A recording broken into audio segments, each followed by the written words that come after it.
दोस्तों नमस्कार। आजकल आपने मणिपुर में जो हिंसा हो रही है उसके बारे में बहुत सारी खबरें सुनी होंगी, पढ़ी होंगी। आप में से कितने लोग मणिपुर गए हैं मुझे नहीं पता, लेकिन मेरा मणिपुर जाना कई बार हुआ है। कई बार वहाँ के किसानों से मिलने, कई बार वहाँ के एंटरप्रेन्योर्स की ट्रेनिंग करने, कई बार वहाँ पे कोई सेमिनार कॉन्फ्रेंस होता है उसको एड्रेस करने। एक हरा भरा प्रदेश, एकदम वेजिटेटिव ग्रोथ से भरा भूरा, मेहनती लोग और एक खुशहाल समाज के रूप में, एक ट्राइबल बेल्ट के रूप में हम उसको देख सकते थे। लेकिन जिस तरह से मणिपुर में हिंसा की घटनाएं या उनके जो समाचार आ रहे हैं, ये वास्तव में दुखद है। मेरे हिसाब से ये सामाजिक चुनौती ना हो कि ये सबसे बड़ी आर्थिक चुनौती है। जिस तरह से नॉर्थ ईस्ट की पिछले कई दशकों से उपेक्षा हुई है, आर्थिक डेवलपमेंट वहां नहीं हुआ है, उसका खामियाजा ये है कि जितने भी लिमिटेड रिसोर्सेज हैं, उनको लेके जो झगड़े होते हैं वो एक विकराल रूप ले लेते हैं। एक तो ट्राइब्स का आपस में मनमुटाव। जब 1949 में जब मणिपुर भारत में जुड़ा था, तब वहां जो ट्राइबल आबादी थी, उनको जो SC ST क्लासिफिकेशन मिलना चाहिए था, बहुतों को मिला। लेकिन एक बड़ी जो मैती जो वहां पे एक क्लास है, उसको वहां पे ST का कैटेगराइजेशन नहीं मिला। इससे उसमें नाराजगी है। नाराजगी की वजह क्लासिफिकेशन मिलना नहीं है, लेकिन उस क्लासिफिकेशन SC ST के साथ जो आर्थिक लाभ आते हैं, चाहे वो पॉलिसीज हो, चाहे रिजर्वेशन हो, चाहे जॉब हो, या और जो स्कीम्स आती हैं, वो उनको अगर नहीं मिलेगी तो निश्चित रूप से उनकी नाराजगी होगी।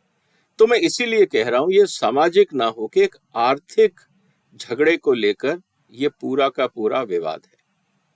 दूसरा, जब वहां पे इंडस्ट्रियलाइजेशन नहीं है, वहां किसी तरह का कोई डेवलपमेंट नहीं है, तो अल्टीमेटली जो नेचुरल रिसोर्सेज हैं, उसको लेके लोग अपना जीवन यापन करते हैं। उदाहरण के लिए, अगर वहां पे फॉरेस्ट हैं, तो निश्चित रूप से फॉरेस्ट को लेके वहां पे चिंता रहेगी, क्योंकि जिन लोगों की आजीविका फॉरेस्ट पे यानी जंगलों के ऊपर आधारित है, अगर आप अचानक उनको कहेंगे कि नहीं, अब आप जंगलों को खाली करिए क्योंकि हमने इनको एक रिजर्व फॉरेस्ट के रूप में घोषित कर दिया है, तो जिन लोगों की आजीविका जाएगी वो कहाँ जाएंगे? क्या आपने उनके लिए कोई अल्टरनेट प्लान बनाया? क्या कोई और स्कीम थी जिसके कारण उनकी आजीविका बच सके? मुझे लगता है ये भी एक बहुत बड़ा कारण है कि हमने जब लोगों को वहां से हटाने की प्रयास किया, उनकी आजीविका को हमने नहीं सोचा। तीसरा मुद्दा आता है, जिस तरह से वहां पे स्टेट गवर्नमेंट्स और जिस तरह से ट्राइब्स के बीच में आपस में एक मिसट्रस्ट है। उनको ये लगता है कि जैसा हर अक्सर राज्यों में होता है कि अगर मुख्यमंत्री किसी खास कास्ट से होता है या खास ट्राइब से होता है, तो बाकी ट्राइब को ये लगता है कि शायद वो हमारे लिए काम नहीं कर रहा है। और ज्यादातर राज्यों में जहां पे अनरेस्ट होता है, वहां पे ये जो डिफरेंस है, जो एक अनइवन अप्रोच होती है गवर्नेंस की, ये वहां के समाज को बांटती है। उसके अलावा जब ये सब चीजें चल रही थी, तो जो वहां का बड़ा तबका है, जो मैती समाज है, जिसने ST के लिए भारत सरकार पे दबाव डाला, जब सुनाई नहीं हुई तो उन्होंने हाई कोर्ट का दरवाजा खटखटाया, और हाई कोर्ट की बेंच ने, जो एक्टिंग चीफ जस्टिस है वहां पे, उन्होंने ये कहा कि भारत सरकार को तुरंत इस पे कार्रवाई करनी चाहिए। इसमें हाई कोर्ट के जजमेंट ने आग में घी का काम किया। अब सवाल यह है कि क्या हाई कोर्ट को इस तरह के मुद्दे पे डायरेक्टिव देना चाहिए? अगर राज्य सरकार या केंद्र सरकार ने इस मुद्दे को, काफी समय से जो एप्लीकेशन जा रही थी, उसको अगर कंसीडर नहीं किया है, तो क्या राज्य सरकार को या केंद्र सरकार को बुला के ये पूछना नहीं चाहिए था कि साहब ऐसा क्या कारण है जिसके कारण आप ये डिसीजन नहीं ले पा रहे हैं? क्या कोई सामरिक मुद्दा है, सामाजिक मुद्दा है, आर्थिक मुद्दा है? क्योंकि कोर्ट्स में अक्सर ये होता है कि जजेस खुले, जिसे कहते हैं फोरम पे, ओपन फोरम में कोर्ट में हर चीज की बहस करते हैं। बिल्कुल सही है, ट्रांसपेरेंसी होना जरूरी है। लेकिन जहां सेंसिटिव मुद्दे होते हैं वहां पे कोर्ट को समझना चाहिए कि सामाजिक और राजनीतिक परिस्थितियां क्या हैं। इसीलिए ये कहा जाता है कोर्ट का काम पॉलिसी बनाना नहीं है। लेकिन कभी कभार जजेस इस सेंसिटिविटी को नहीं समझते और उनको लगता है उनके सामने एक मुद्दा आया है, किसी ने आर्ग्यूमेंट किया है, लॉजिकल लगता है, उसने जो बात कही है वो ठीक लग रही है, तो आप जजमेंट पास कर दो। अक्सर ऐसा होता है कि सामाजिक और आर्थिक मुद्दों पे जो आर्ग्यूमेंट्स कोर्ट की तरफ से आते हैं या जजेस के जजमेंट आते हैं, काफी हद तक वो जमीनी हकीकत को नहीं समझ पाते।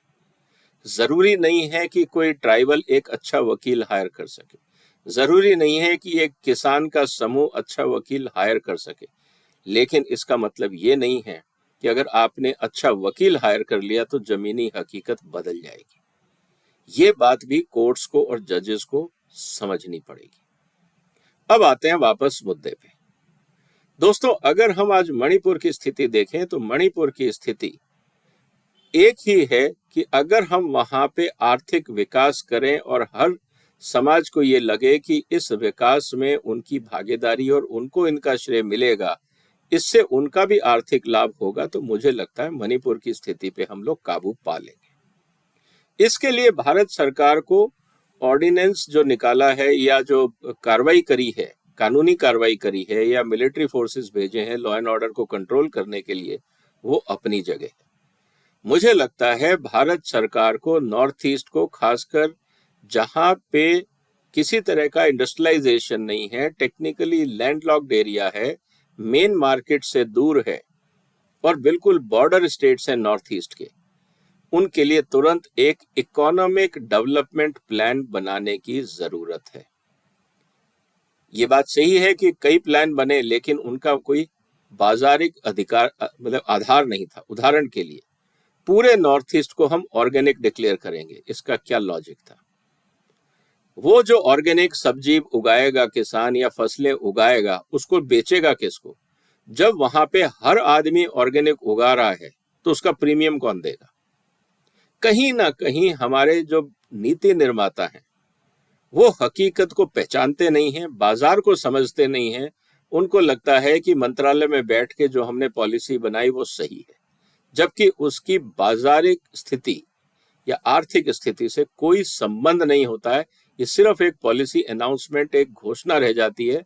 आप ताली बजवा सकते हैं, फोटो खिंचवा सकते हैं, लेकिन उससे भला किसी का नहीं होता।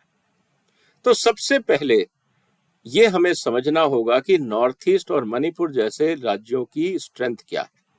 अगर हम उनको नहीं समझेंगे और पॉलिसी बनाते रहेंगे तो मुझे लगता है उनके साथ इनजस्टिस होगा।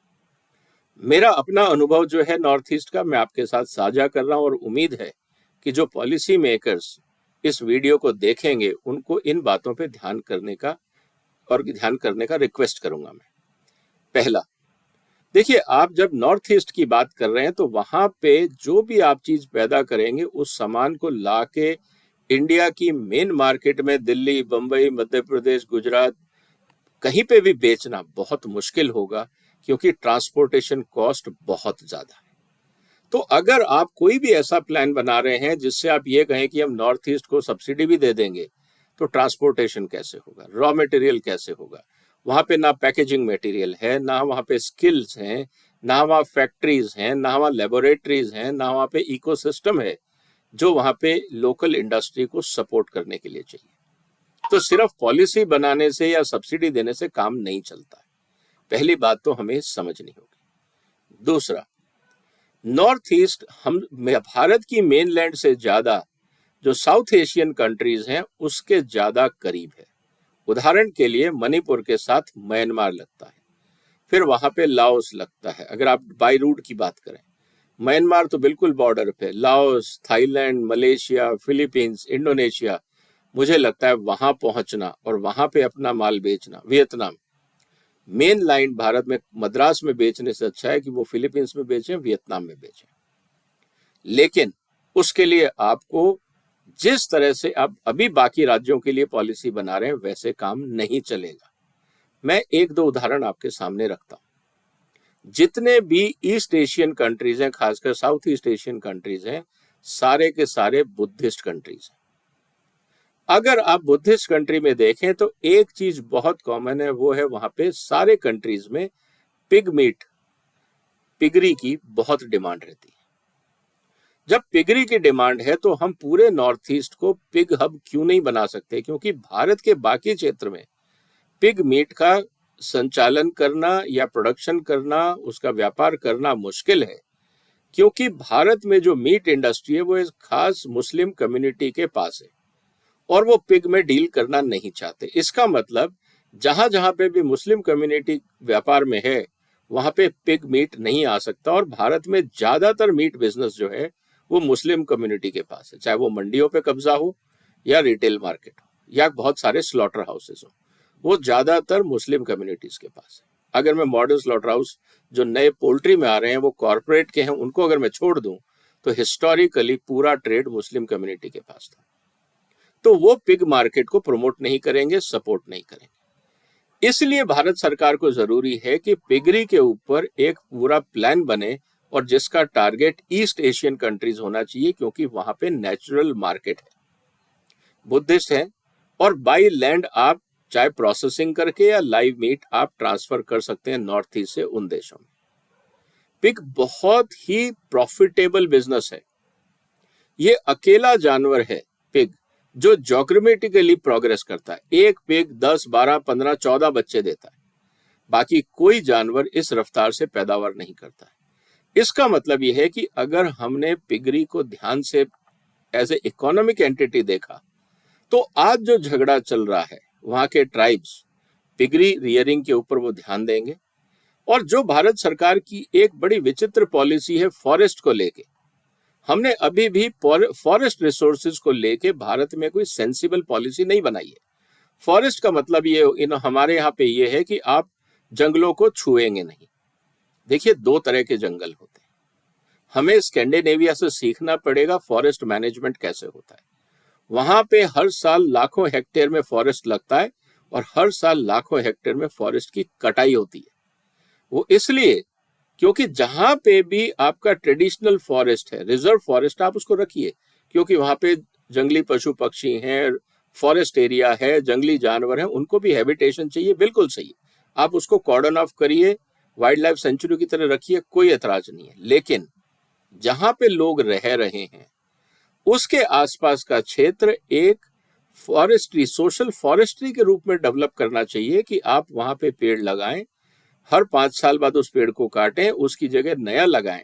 फॉरेस्ट एक तरह से रिन्यूएबल रिसोर्स है और जब नया पौधा लगता है तो वो ऑक्सीजन ज्यादा छोड़ता है। जो बूढ़े थके हुए पेड़ हो जाते हैं जिनमें ग्रोथ फास्ट नहीं होती है, वो ऑक्सीजन भी कम छोड़ते हैं। ये भी हमें समझना होगा। कहने का मतलब ये है कि हमने फॉरेस्ट रिसोर्सेज को एक ही लाइन से लिख दिया कि पेड़ एंड फॉरेस्ट मतलब कोई नहीं काटेगा। ये अपने आप में बड़ी विचित्र और इलॉजिकल पॉलिसी है, जिसके कारण देश में बहुत ज्यादा करप्शन बढ़ गया है फॉरेस्ट डिपार्टमेंट का। कोई भी गांव में, शहर में आपको अगर पेड़ काटना है तो बगैर रिश्वत के काम नहीं होता। जो इंडस्ट्री लगा रहे हैं, जो हाउसिंग कॉम्प्लेक्स बना रहे हैं, जो रियल एस्टेट का काम कर रहे हैं, आप उनसे पूछ लीजिए, बगैर पैसे दिए फॉरेस्ट डिपार्टमेंट में काम नहीं होता है।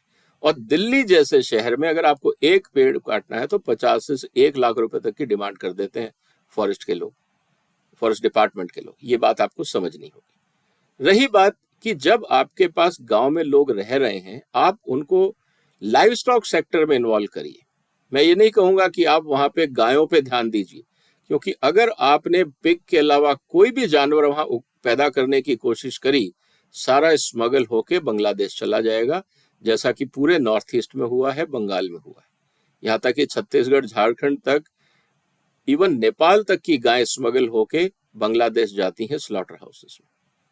तो आप पिग के अलावा अगर कोई भी जानवर वहां प्रमोट करने की कोशिश करेंगे, आपको लोकल पॉपुलेशन को आर्थिक लाभ नहीं होगा, क्राइम बढ़ेंगे, चोरियां बढ़ेगी, स्मगलिंग बढ़ेगी। इस बात को आप ध्यान में रखिएगा। रही बात पिगरी की, पिगरी को बांग्लादेश नहीं खाएगा बीइंग ए मुस्लिम कंट्री, तो पूरा का पूरा आपका ट्रेड सिक्योर है। ऑर्गेनाइज वे में आप वहां पे बॉर्डर के पास जहां पे भी कनेक्टिविटी है, छोटे बड़े अच्छे मॉडर्न स्लॉटर हाउस लगा सकते हैं। लाइव ट्रांसपोर्टेशन का आप क्वारंटाइन स्टेशन बना सकते हैं। Veterinary health care services border पे बना सकते हैं। बाकी देशों के साथ भारत सरकार का कॉमर्स मंत्रालय और अपीडा और एम्बेसीज के साथ मिलके एक इक्विवेलेंस सर्टिफिकेट और क्वारंटाइन सर्टिफिकेशन का इंतजाम किया जा सकता है।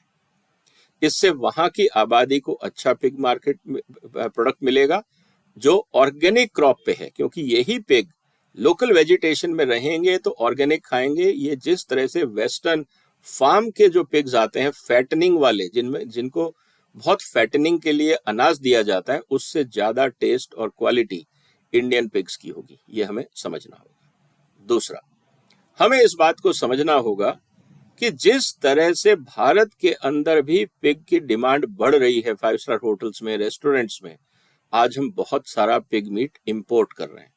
तो नॉर्थ ईस्ट अगर वैल्यू एडिड प्रोडक्ट बनाता है, अच्छी क्वालिटी का प्रोडक्ट बनाता है, तो आप पिग मीट के लिए एयर सब्सिडी दें या रेलवे के रेफ्रिजरेटेड कोचेस, क्योंकि जिस तरह से रेलवे का नेटवर्क बढ़ रहा है नॉर्थ ईस्ट में, आप वहां पे प्रॉपर रेफ्रिजरेटेड वैन्स या रीफर कंटेनर्स के लिए आप सब्सिडी दें और वहां से जो पिग मीट है आइदर फ्रेश और पैकेज्ड, वो हिंदुस्तान के बाकी शहरों में पहुंच सके। अगर आप ऐसा करेंगे तो भारत के अंदर भी अच्छा पिग मीट का मार्केट खड़ा होगा, क्योंकि भारत सरकार ने 1.5 साल पहले जनवरी 2022 में यूएस के साथ समझौता किया था कि हम यूएस से पिग मीट आयात सुरुचिपूर्ण आसानी से होने देंगे। ये बात बताती है कि भारत में पिग मीट की ग्रोथ हो रही है, डिमांड ग्रो कर रही है। क्या हम नॉर्थ ईस्ट को हिंदुस्तान में पिग मीट के लिए एक हब के रूप में नहीं बना सकते? क्योंकि जब पिग मीट का वहां पे व्यापार होगा तो उसके आसपास बहुत सारी एम्प्लॉयमेंट अपॉर्चुनिटीज खड़ी होंगी। लोकल किसानों को काम मिलेगा, नर्सरीज होंगी, हेल्थ केयर फैसिलिटीज होंगी, ट्रेनिंग फैसिलिटीज होंगी, व्यापार बढ़ेगा, इनकम बढ़ेगा। और पिग से अगर आप as a poverty alleviation program भी करते हैं, जो नॉर्थ ईस्ट के अंदर बैकयार्ड पोल्ट्री का जो कार्यक्रम है, उसकी जगह आपको बैकयार्ड पिगरी फार्म का काम करना चाहिए। पोल्ट्री आसानी से पैदा हो जाएगी उसमें, लेकिन मार्जिन नहीं है, कमाई नहीं है, जो कमाई पिग में है। तो मेरा ये कहना है कि भारत सरकार को नॉर्थ ईस्ट के लिए एक proper logical sensible economic policy plan बनाना चाहिए, जिसका फोकस भारत ना हो के ईस्ट एशिया हो, कि हम नॉर्थ ईस्ट से ईस्ट एशिया को क्या सर्विस दे सकते हैं। उस हिसाब से इंफ्रास्ट्रक्चर बने, उस हिसाब से पॉलिसीज बने, उस हिसाब से सिस्टम्स बने, उस हिसाब से कैपेसिटी बिल्डिंग प्रोग्राम्स बने और बाकी चीजें बने। मुझे लगता है अगर आपने इकोनॉमिक फोकस किया तो आपके जो सोशल और पॉलिटिकल चैलेंजेस है वो काफी हद तक एड्रेस हो जाएंगे। उम्मीद है दोस्तों आपको ये लॉजिक समझ में आया होगा। अगर आपका कोई विचार है कमेंट बॉक्स में लिखिए। इस चैनल को सब्सक्राइब करिए, इस वीडियो को शेयर करिए, और अगर आप अपने नॉर्थ ईस्ट में दोस्तों को जानते हैं या पॉलिसी मेकर्स को जानते हैं, इस वीडियो को शेयर करें उनके साथ। एक बहुत बड़ी अपॉर्चुनिटी है, इकोनॉमिक अपॉर्चुनिटी नॉर्थ ईस्ट में, लेकिन हम लोगों ने उसको समझा नहीं। मैं इसलिए इस बात को कह रहा हूं, मैं नॉर्थ ईस्ट के हर राज्य में गया हूं, 5000 किलोमीटर से ज्यादा मैंने रोड ट्रेवल किया है, वर्चुअली हर डिस्ट्रिक्ट से मैं निकला हूं, हर राज्य के स्टेट कैपिटल में मैंने कैपेसिटी बिल्डिंग प्रोग्राम एंटरप्रेन्योरशिप्स के लिए किए हैं। तो मेरा अपना अनुभव है जो मैं बता रहा हूं, लेकिन आप लोगों के भी अच्छे सुझाव हो सकते हैं, कमेंट बॉक्स में लिखिए। उम्मीद है सरकारें और पॉलिसी मेकर इस बात को समझेंगी कि नॉर्थ ईस्ट की समस्या का रास्ता पुलिस या कोर्ट या लॉ एंड ऑर्डर से नहीं है, इकोनॉमिक प्रॉस्पेरिटी से। आपने वक्त निकाला, आपका धन्यवाद। फिलहाल वंदे मातरम।